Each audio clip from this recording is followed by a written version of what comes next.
This episode is brought to you by Amazon. Sometimes the most painful part of getting sick is the getting better part. Waiting on hold for an appointment, sitting in crowded waiting rooms, standing in line at the pharmacy, that's painful. Amazon One Medical and Amazon Pharmacy remove those painful parts of getting better with things like 24/7 virtual visits and prescriptions delivered to your door. Thanks to Amazon Pharmacy and Amazon One Medical, healthcare just got less painful. Your neighborhood just got cooler with Kroger Delivery's refrigerated trucks. Simply order groceries at the same great prices online as in-store, and we'll bring them to you fresh every time. And if that wasn't cool enough, you can now earn 4 times the fuel points after 4 with your digital coupon. Choose a next-day Kroger Delivery time slot for 4 p.m. or later on Tuesdays, Wednesdays, and Thursdays. Must deliver by February 4th. Restrictions apply. See Kroger.com for details.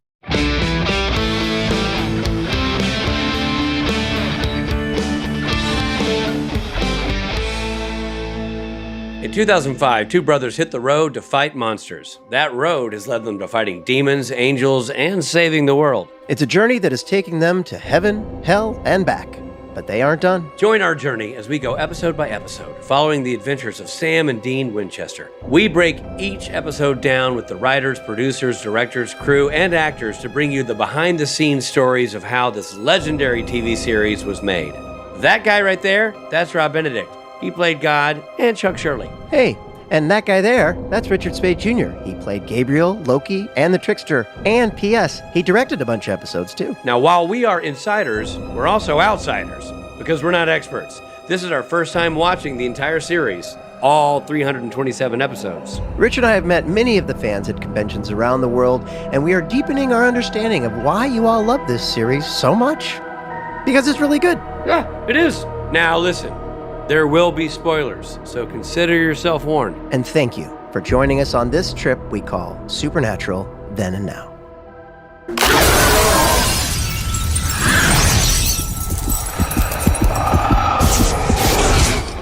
Hey everybody, I'm Rob Benedict. And I am Richard Spade Jr. And we're talking about Season 6, Episode 17, My Heart Will Go On. I know it will, buddy, and I'm glad you finally realized that. Yeah. You know, you don't get everything you want, but you'll power through, bud. It'll be okay. Thank you. Thank you. Now, you. what's the title of the episode? My Heart Will Go On. This is not an opportunity for you to vent your emotional laundry, buddy. Let's just get to the episode and talk about it so people can enjoy our podcast. What's the title of this one? My Heart Will Go On. It doesn't sound like your heart's going to go on. It sounds like it's giving out. At this point, my heart is breaking.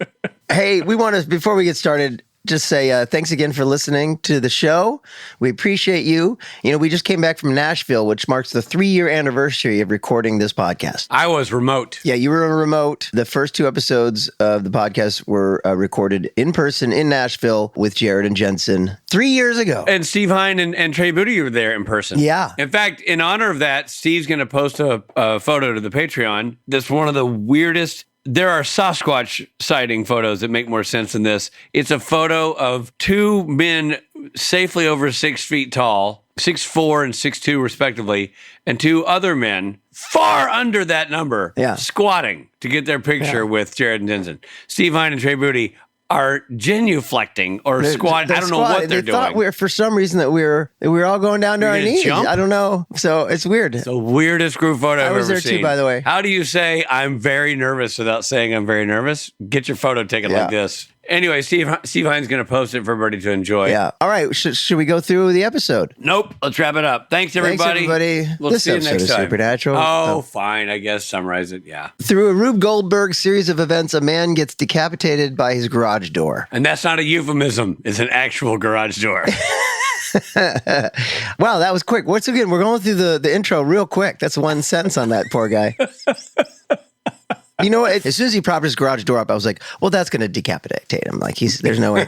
Anyway, back at Bobby's place, Sam and Dean are... And by the way, that's not a euphemism. They really are back at Bobby's place. Sam and Dean are worried about the amount of Bobby's drinking since Rufus died. Yeah, but he was drinking a Benedict amount. I mean, there's a lot of drinking in this show. A lot of the characters drink way too much, even for this show. It makes me think, and now it's time for you to ask you, Rob, did your Rufus die? But seriously. And did he die weekly? He didn't die last night. But yeah, it's a lot of drinking. That's a lot of drinking. Yeah. So he tells the boys to leave him alone. The boys hear about a series of blood relatives dying in Pennsylvania. The brothers decide to leave Bobby to investigate. However, they take comfort in the fact that Bobby's wife, Ellen, will be home soon. What? What? I had to pause, open up my Google machine, and type in Ellen, Supernatural, and to find out why. I thought she had died, but maybe I was wrong. You know what I mean? Why didn't you just watch the episode and let it play out? Because I thought I missed something. I honestly thought I missed something. It was one of those. It really got me. I didn't know why Ellen was there. So the boys drive off in their trusty Ford Mustang. Ellen soon arrives home. It's good to see Ellen again, our friend Sam. Yeah. She commiserates with Bobby about Rufus's death and expresses concern about Bobby's drinking. You know, though, the only thing that seemed fictional to me about that sequence, I mean, obviously I was thrown that Ellen was there, so I knew something was up. But another telltale that something was amiss is that she was unpacking a lot of vegetables. Right. I don't think Bobby's place had a lot of vegetables. This is definitely a vision. Yeah. And what is it? What is that thing that looks like an onion, but it's not an onion? It's a big, fat, onion-looking thing that you could, like, hit somebody over the head with. A beet? But you don't. A beet? No, it's not a beet. It looks like an onion. A leek. A leek. All right. Well, you've got a leek. She's unpacking a leek. Well, you've got a leak that you're unpacking. Sam and Dean have no idea that they are in an alternate reality, and I had no idea either. The boys investigate the deaths in Pennsylvania and find a clue, a gold thread. The boys call Ellen. She tells them that similar accidental deaths are happening nationwide. Do you see that she pours a beer into his chili or whatever she's making? No, is that right? So yeah, she's not helping with his drinking problem.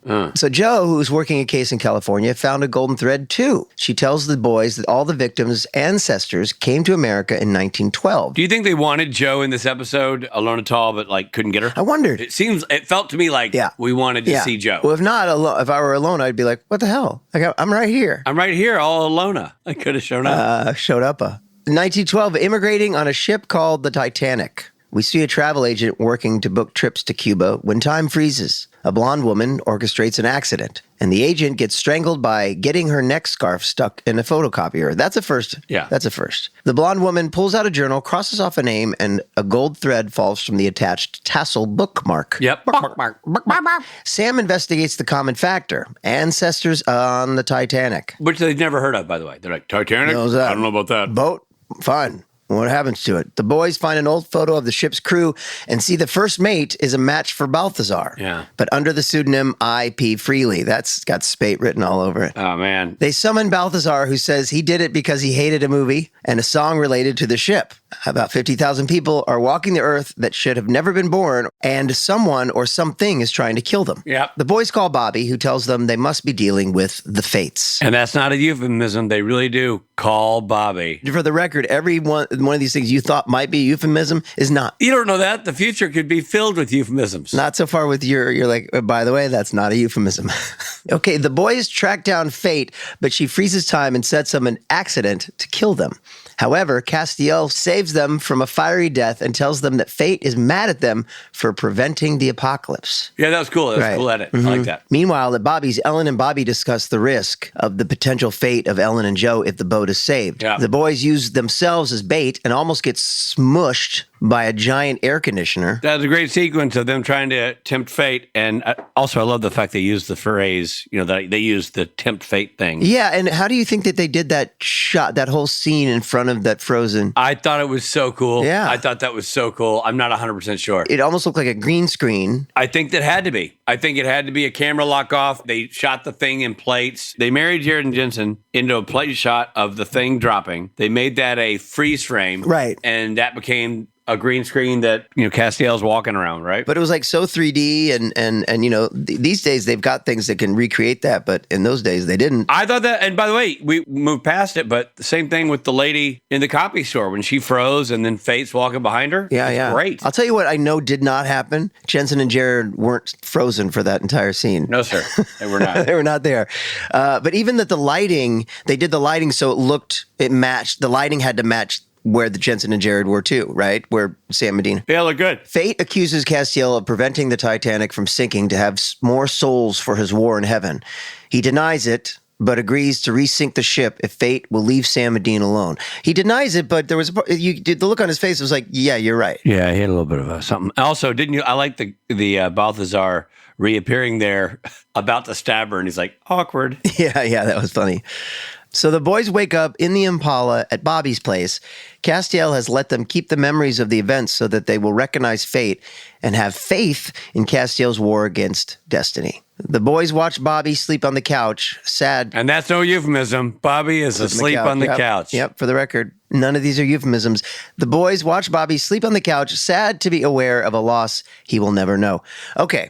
I was so confused. I liked the episode, but I was so confused for a lot of it. It just got me. I think I watched it too late at night last night. No, dude, I watched it this morning and it got me. Yeah. Well, first thing, I wish they hadn't put Samantha Ferris's name in the opening credits. Because as soon as that popped up, I'm like, huh? What is that going to be? See, this is my bad memory. I was like, wait, Ellen, what happened to Ellen? Like, I just couldn't remember. I had to look up in the on the Google machine that she died. Because she blew up. She sacrificed herself, right? Correct. I think she told us about this, to be honest. Okay. I think Sam said she's coming back. Okay, so what's up with Bobby's drinking problem? Is it just he's just upset about Rufus? Yeah. We never come back to that. That never becomes, at the beginning, he's drinking his face off. Well, they come back to him asleep and bummed. You know, he's passed out when they come back. Look, I'm the man dealing with grief, obviously. Okay, that's all that was. So basically, in this other reality where the Titanic never sank, Ellen and he are married, but everything else has happened, right? Rufus still died, all that. Yeah. I think it's that piece of history. Yeah. Yeah, it's interesting. I really enjoyed this episode, too. I bought the gimmick. I was surprised by it. Yeah. I thought the actress who played Fate was very good, very officious for the role. Yeah, Katie Walder. I did a con with her a while ago. She's a nice lady. She did a great job in the show. And it was, the whole episode was good. The thing that threw me, I thought maybe it was because of the flashback, or not flashback, but the alternate universe this was set in. And then at the end of the episode, it made me think it wasn't that. So I felt like this episode, and tell me if you thought the same, made Dean look kind of stupid. I felt there, like he had a couple of comments where he'd like get confused by his own words or do a couple of things. And I was like, oh, that's weird, but okay, it's the alternate universe version. Yeah. And then at the end with the Titanic, now they've killed Joe and Ellen and, not killed them, but made them cease to, put time right again, right? And then they make some comment about the movie Titanic, and Dean's reaction was, it wasn't that bad, Kate Winslet's rack. And I'm like, oh. He's just a little dumbed down in this episode. Yeah. Dialogue-wise, I felt like. Well, along those lines, I didn't understand the scene where he goes to interview that guy who works at the, like... Case in point, dude. Like, Dean, who's a really subtle interviewer, just can't stop himself from sounding like a hitman. He was like, you're going to die, and have you ever been a Nazi, and stuff like that. I didn't understand that scene. It was, I understand. He was trying to track... The logic of it was he was trying to track the guy's origin story to see why everybody's dying, because they didn't know it was fate yet.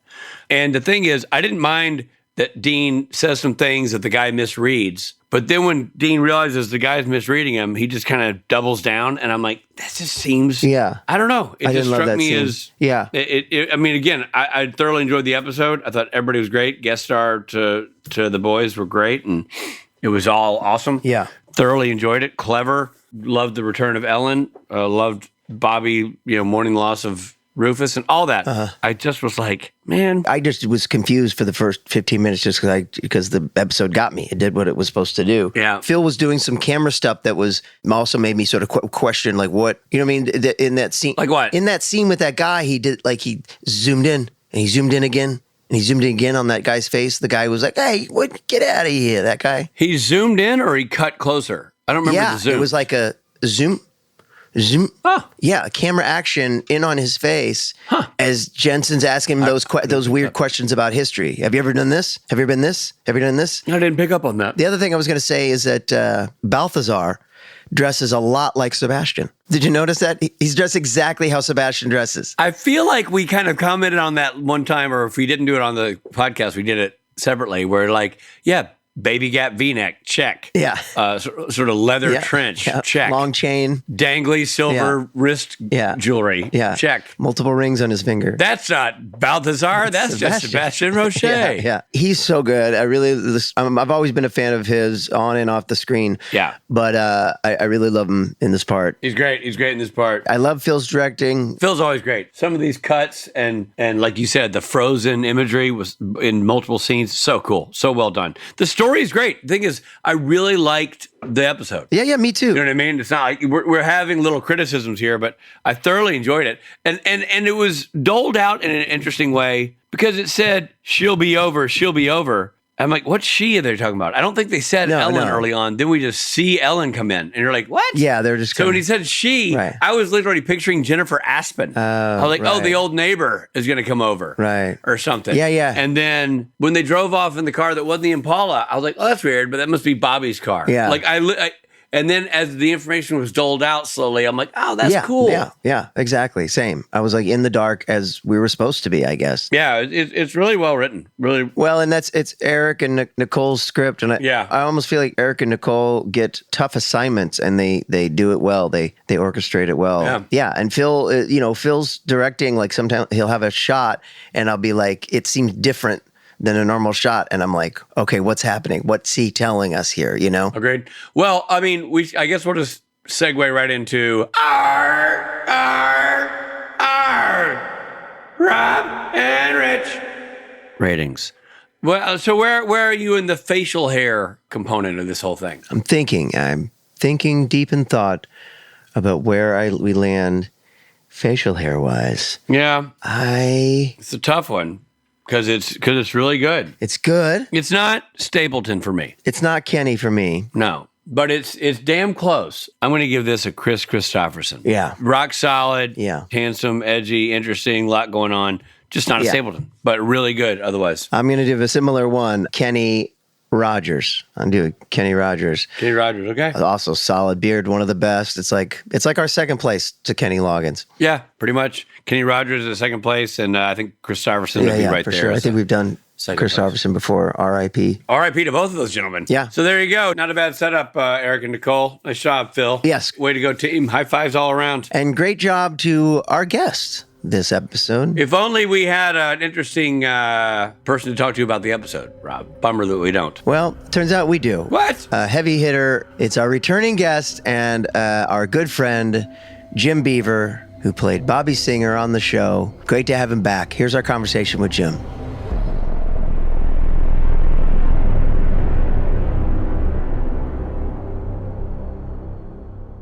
Hey, Jim, it's good to see you again, buddy. Yeah, you too. We just had Stephen Williams on the podcast last week. Who? And we talked a lot about you. Your ears were ringing, I'm sure. Yeah, you were spoken of in hushed and respectful tones. Not by us, but by him. You cannot prove any of that stuff. Since we're on that, Rob, I'm glad you brought that up. I know this episode we're talking about is not the Rufus episode, but man, when you guys do episodes together, you two had great comedic chemistry. I mean, really standout stuff when you're working with Stephen Williams. Obviously that would be something that you two guys recognized on screen, but how was that working with Stephen? It was a lot like the relationship you see on screen. I love working with Stephen. Now, I didn't start out that way, but I don't know. We certainly never talked about the relationship. We just say the words and try not to bump into each other. But Stephen he's an improviser, and I'm not. Right. Gotcha. I mean, I can play, but it's not my go-to position. Right. First time we worked together, I was doing an awful lot of, visual WTFs because I didn't know what he was talking about. It wasn't in the script. Right. And at first I was like, this is not going to be good, is it? Because he's good at this off-the-cuff stuff, and I'm less good. But it turned out, we had directors on those shows. And that's weird. They had some influence. So we got through it all. And then the more I worked with him, the more fun I found him to be. So, there are 2 or 3 people on this show who are not completely fond of other people getting a word in edgewise. I suppose you could say Stephen leans in that direction, not on purpose. Right. He may not be a fountain of knowledge, but he's a fountain of words. Well, he's a great interview for that reason. Yeah. He tells great stories. I love him. Well, you guys, there's an intangible energy you guys have together on screen that's really good. And you can tell it's not BS. So your point of describing this makes total sense to me because there's just an honesty to the banter that plays incredibly well. And sometimes it's not even scenes you guys are doing together. Yeah. It's a scene that it's a phone call. So I know you guys aren't doing it together, but it still plays legitimately like you guys are bantering back and forth. This really, really interesting chemistry you guys have. So in this episode we're talking about, the episode opens with Bobby mourning the loss of Rufus. You get a lot of emotional stuff this season. Yeah. I don't know. I watched the episode last night. I hadn't seen it in years. And I was a little bit surprised. I had forgotten how wide the emotional bandwidth was in this episode. Right. Particularly for Bobby. And not just for what I played, but for the reactions or responses that Bobby got from other characters. And when I talk to people about this show, people who aren't real familiar with it, who just know that it's guys hunting demons or something like that. Yeah. Right. With those people, there's always a little looking askance at, that must have been quite a come down from, Deadwood or Breaking Bad or whatever. And I'm like, right. I have had some of the best dramatic scenes of my career on this show. Yeah. Because I've said this in other interviews, but at the first fan convention I went to, I got a real revelation. Fans told me on numerous occasions at that first convention that they would watch this show even if there were no monsters.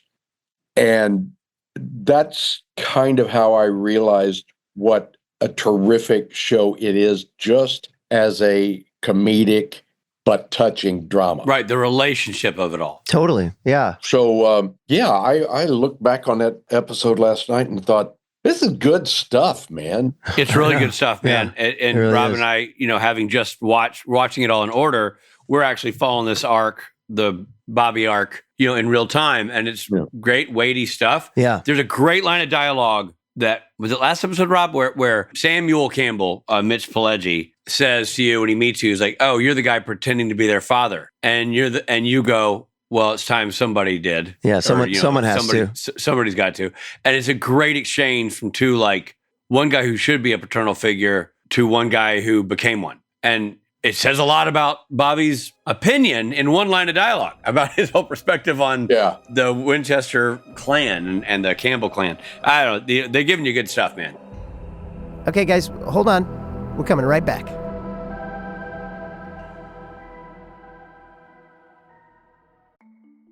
A new year means new opportunities, and if you've been thinking about starting your own business, let this be your sign to take the leap.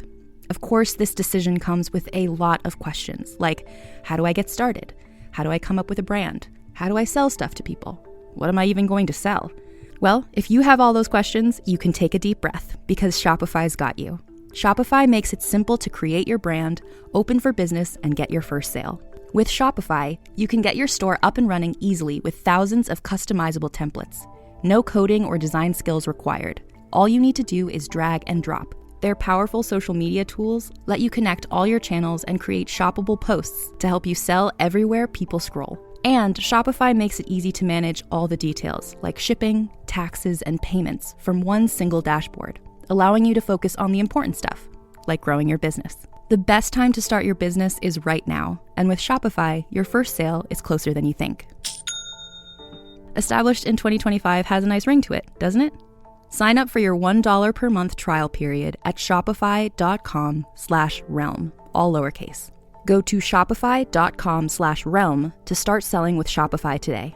Shopify.com/realm.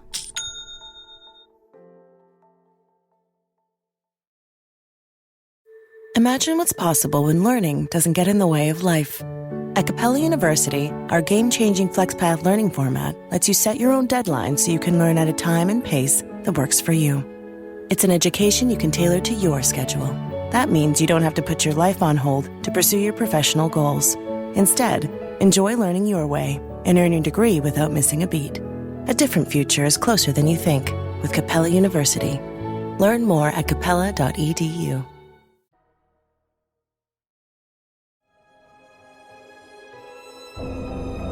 Hey, everybody. Thanks for listening.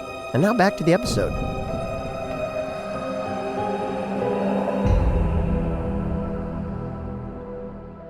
I liked in this episode, which sets up an alternate reality where, you know, you're married to Ellen, and the boys are in the kitchen, and you're in a mood, and you're like, "Would you guys get out of here? You drive me crazy."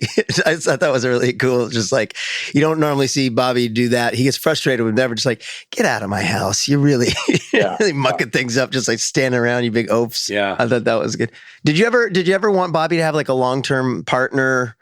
Romantic or hunter or otherwise? Yeah, those two girls in Tall Tales. yeah, there you go.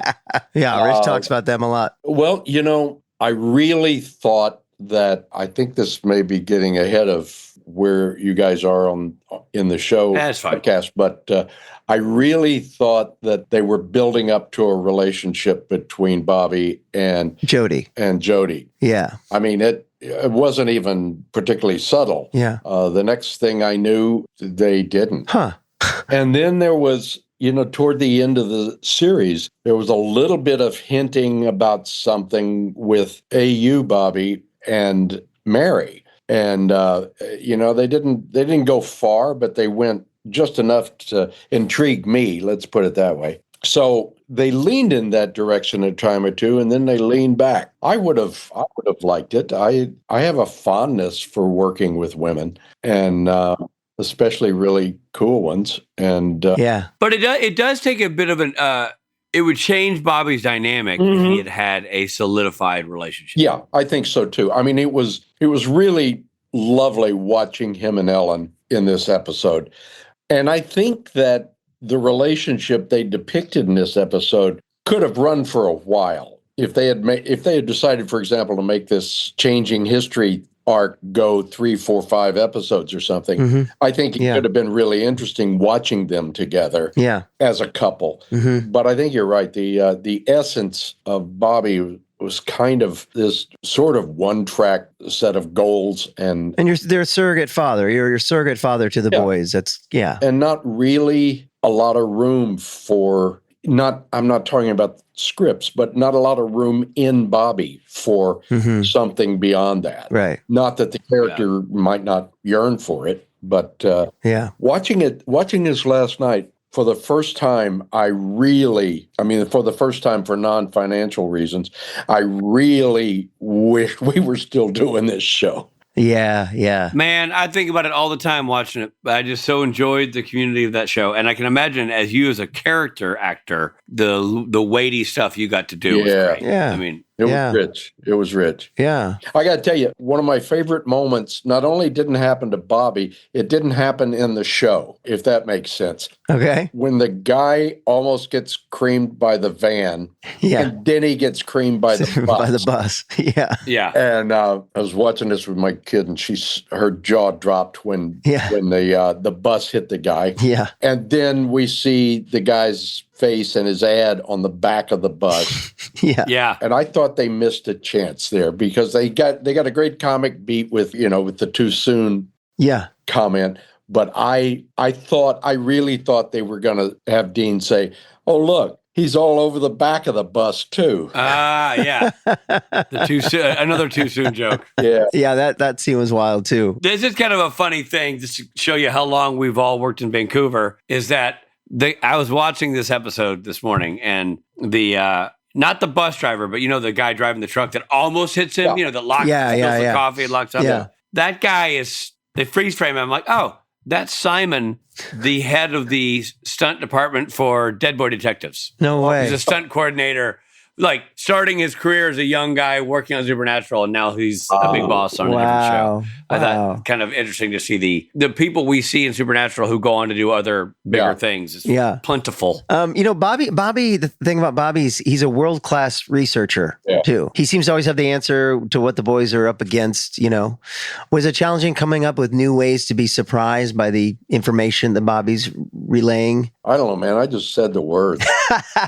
No, I don't think it was hard. I just think in Bobby's world, there's always this vast amount of knowledge he has or insight he has. But part of that insight is that every day's got surprises, and that, he knows all this stuff. Every one of those books in that massive library of his contains stuff he already knows because he's read them all. And yet he's very aware that it doesn't take much to discover something that isn't in any of them. I think he's not surprised that he's often surprised. Right. Well, do you have a favorite Bobby? I mean, the course of 15 years, this is, of course, going out of the scope of this episode, but you have nuanced different Bobbies. You obviously have the big chunk Bobbies, which are like original Bobby and then Apocalypse Bobby or Apocalypse World Bobby. But then you have Bobby, the original Bobby who was married to the woman who comes back and she's like the dead lady, but she's, and then you have Bobby married to Ellen, and you sort of have these various facets. Is there one that stood out to you as like, I like that version? Other than the alternate universe Bobby, I don't really see. They're the same Bobby. They're the same guy. They're just same guy in different situations. Well, I guess because it kind of goes back to what you're saying about having a partner. There's some what if. Oh, yeah. What if Bobby versions, that are interesting. Yeah. In the case of Bobby and Ellen, and in the case where Bobby's wife, Karen, comes back, in both cases, I really enjoyed seeing him in kind of domestic situation. Mm-hmm. It was nice to see how this guy behaves in that kind of situation. Yeah. And I think it was quite different in each of those because of the nature of how he got there. In this episode, we see Bobby and Ellen as if they had always been a couple and didn't know any other past. But when, I believe it was Dead Men Don't Wear Plaid, when Karen comes back, that's not just business as usual with Bobby and his wife. She's come back from the dead. And so it puts a whole other spin on the relationship. But in both cases, I really liked that. Yeah, I can see that. I like Bobby relating to other people closely besides Sam and Dean. Well, Sam, one thing about Bobby that I think is interesting is that Bobby, okay, we know him as sort of this curmudgeon-y bachelor or widower when we meet him, right? Yeah. But when we see moments of Bobby being married, Bobby's a good husband. Yeah. Like the curmudgeoniness kind of goes away, softens into a charm. Yeah, yeah. That is very natural to the character. But you go, oh, Bobby would actually have been a good dad for real dad. Like Bobby would have been a good husband. Yeah. You know what I mean? Like if there had been no hunting, if there'd been no this hidden world of awful stuff, and if Sam and Dean had really been his sons, I think we would have seen a really warm relationship between all of them that was different from it would probably still have the banter, but it would be less filled with high stakes, and we could see them relax into the relationships. But we are talking an alternate universe here. So Right. Yeah. No, but it's all a good point. I mean, I get what you're saying too. Is it's real comfortable in this episode? Yeah. With Ellen there and making dinner. I could have watched this. I could have watched those scenes go much longer. Yeah. You and Samantha had a nice rapport too. Yeah. Well, and Rich noted that you're getting she had vegetables in her grocery bag. That threw me. You're eating well. I didn't see Bobby as a green eater. Yeah. Well, I don't know if any of you guys know this, but sometimes women can have a huge impact on your life. I've said it to Rob 1,000 times. He just won't listen. I said they can be a positive influence, Robbie, a positive one. But he just shrugs and walks away. Well, I tell you what, though, she may have been a good influence on you. She was not slowing down your drinking. No. It's like 9 a.m. and you're topping off a bottle. I mean, and then she pours a beer into the stew. Yeah, Rob noticed that. I missed that piece.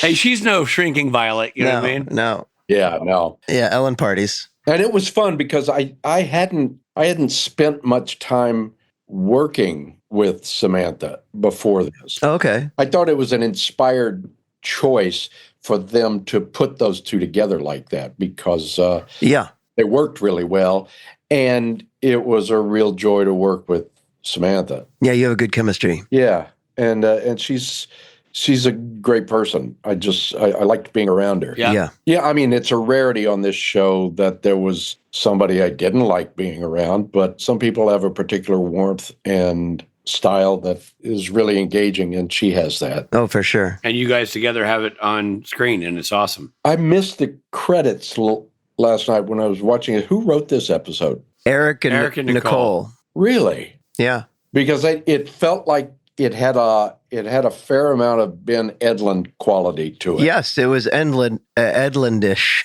Yeah. Edlundian. Edlundian, as we like to say. Edlundian, there we go.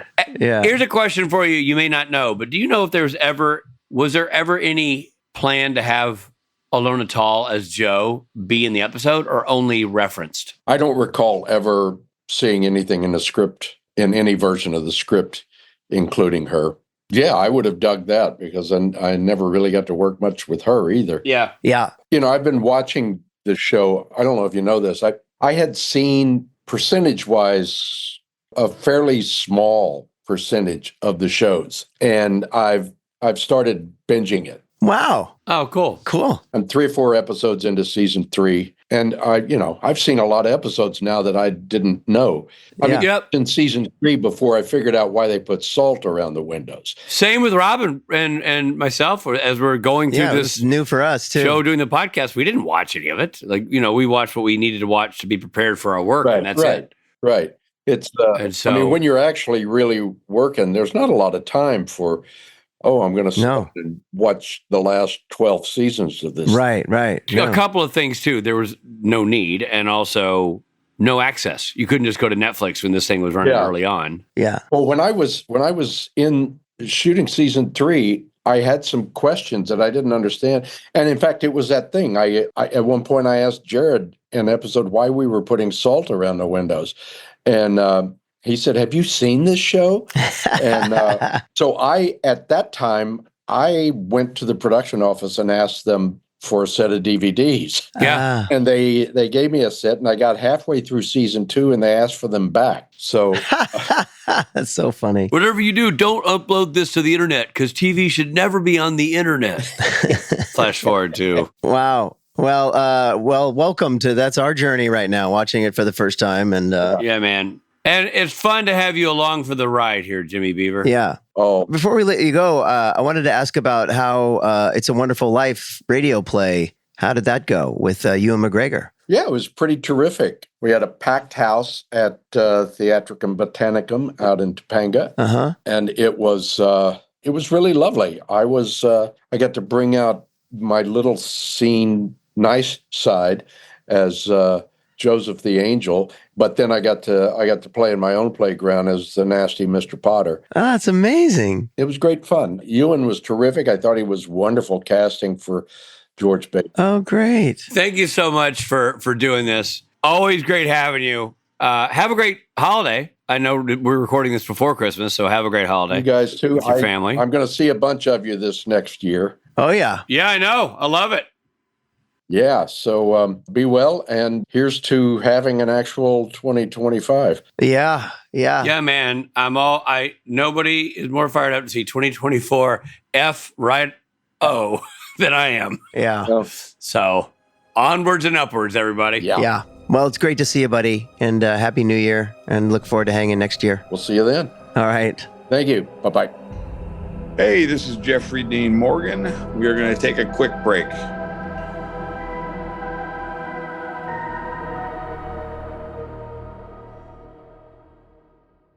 Realms of peril and glory. From one-shots to campaigns. Indie games to established titles. Join Liz, Laura, Zach, James, Maddie, Naomi, and Pip. I rolled a natural 20! Yes! and a rotating cast of incredible guests. I am Johnny Chiodini. Just William Cartwright. And Grant Howitt. Shamini Bundell. As we weave thrilling new stories with gorgeous sound design and beautiful original music. Search Realms of Peril and Glory wherever you listen to podcasts. Nothing is as it seems in liminal London. Hidden amongst everyday people are werewolves. You'll be the werewolf then? Yeah, I'm Mags. Wizards. Montgomery Archibald Barker at your bloody service. And those cursed by the Fey monarchs of the city. Declan Buchanan, PI. He has quite a large pair of antlers growing out of his forehead. Join the unlikely misfits of liminal London as they work to take down the powers that claim to rule the city. I think the Queen doesn't like you very much. With incredible guest players like Johnny Chiodini. You say there's Sludge? Yeah, Sludge. Yeah, I'm the Sludge boy. Love Sludge boy. No, again, I'm not that Sludge boy. Grant Howitt. Isaac Newton didn't study in Putney, did he? Who's Isaac? Oh my god. And Shamini Bundell. There's a magic community. There is. Yay, I'm in a magic community. Go to realmspod.com or search Realms of Peril and Glory wherever you listen to podcasts to find this mysteriously magical actual play series.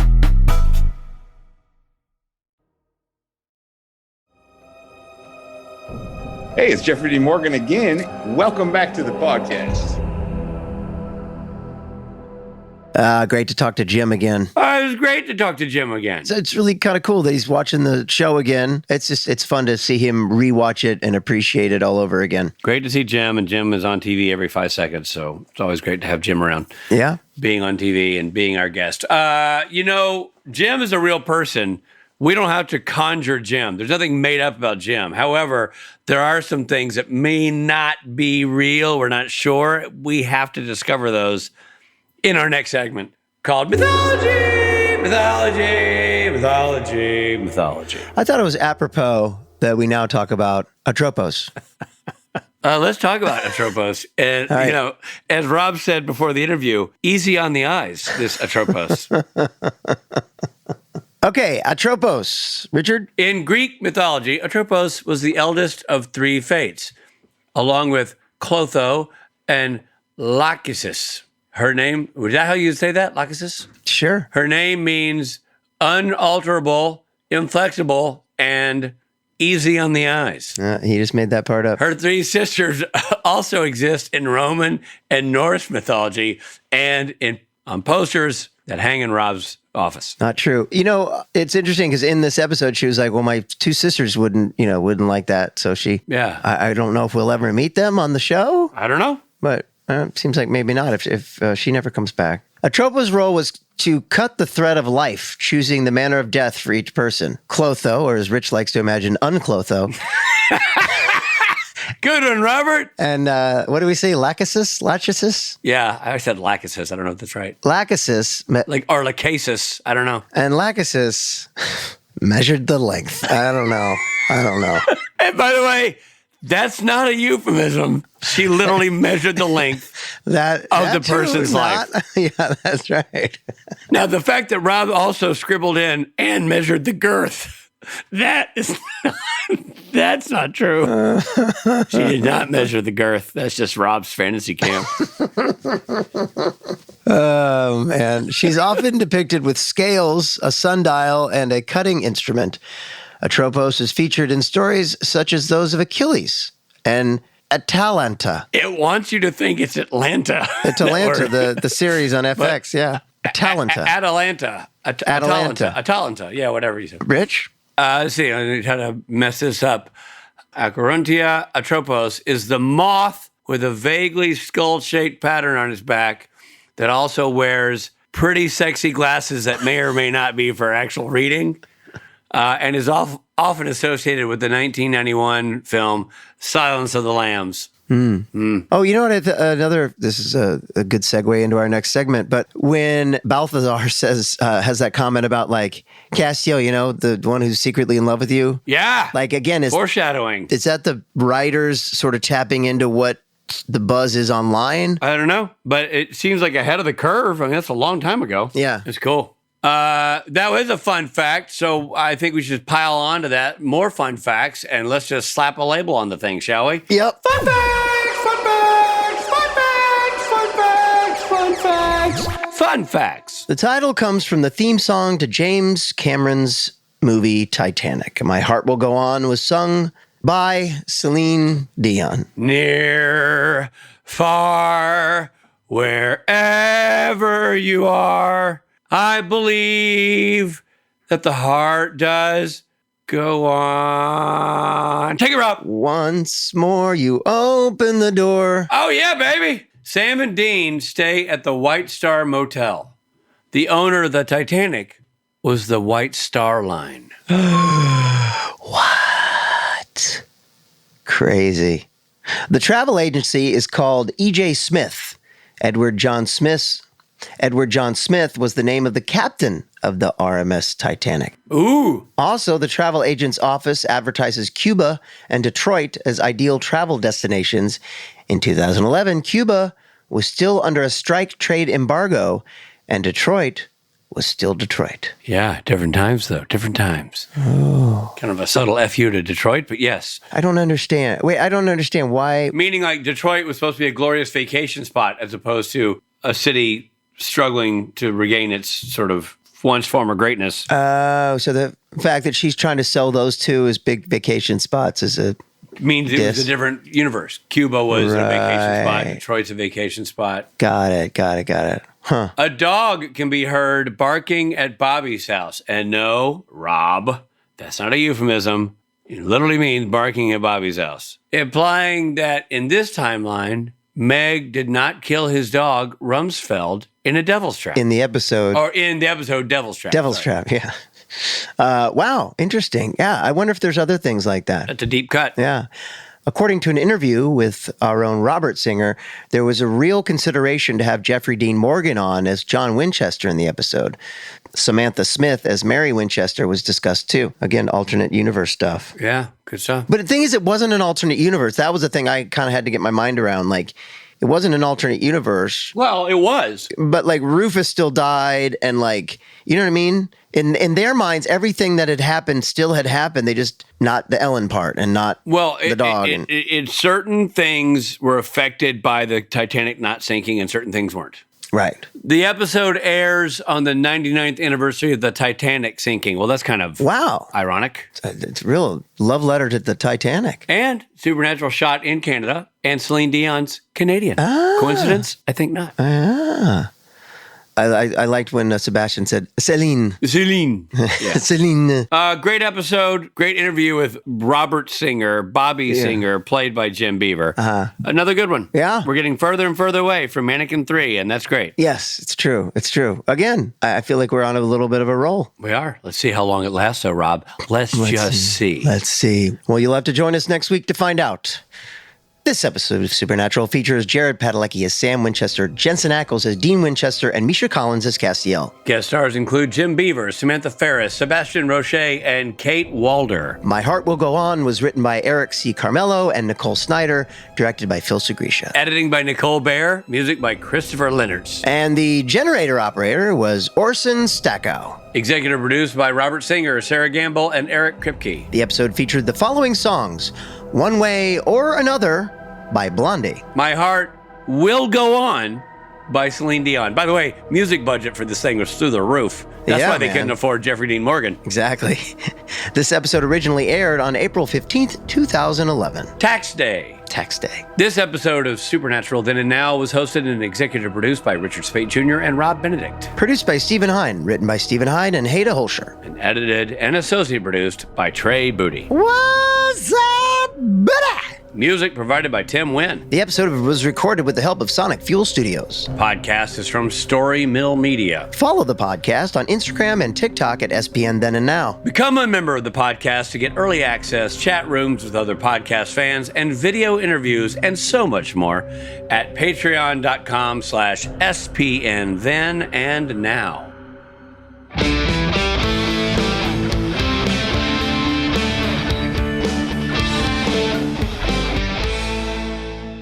And I am recording, so if you're waiting on me, you're waiting on the wrong dude.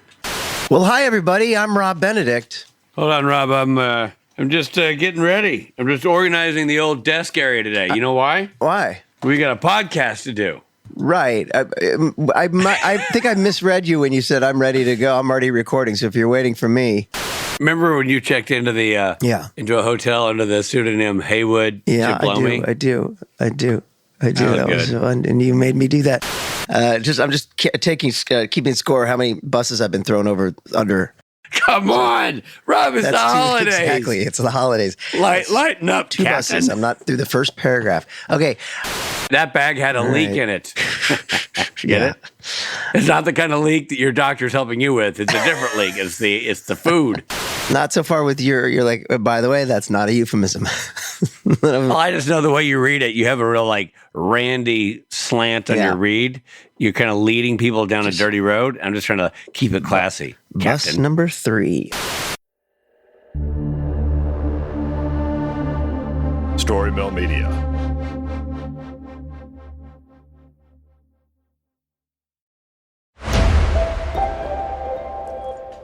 You should listen to the GamesIndustry.biz microcast. More people are playing games than ever before. They've never been more popular, and yet the business behind it is facing some real challenges and changes. There's been tens of thousands of layoffs, hundreds of studio closures as major companies face rising costs and falling sales. There's uncertainty around the future of game consoles. There's legal and government intervention into how games are even being paid for. The role of AI is changing how games are being made. There's the impact of games like Fortnite and Roblox dominating everyone's time. And then there's the desperate wait for Switch 2 and GTA 6, and that's just 2024.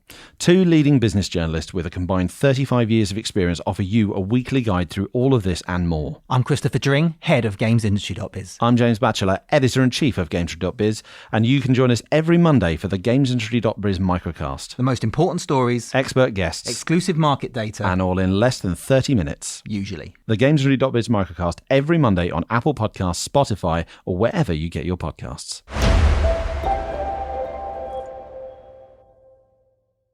Ladies and gentlemen. What are you doing? What do you mean? I'm making Just keep it simple. I'm making the promo. Just keep it simple. Just say, hey, we're the Brav Bros. 2 guys that talk about Bravo. Ladies and gentlemen, boys and girls, we're the Brav Bros. No. Oh. Dude, stop with the voice. Just keep it simple. I've seen promos on TV, dude. This is how you get the fans engaged. This is how you get listeners. We're trying to get listeners here. If we just say, oh, we're 2 dudes that talk about Bravo, people are going to get tired of it already. We need some oomph. All right, then fine. Let's try to do it with your voice. Brav Bros. Good job.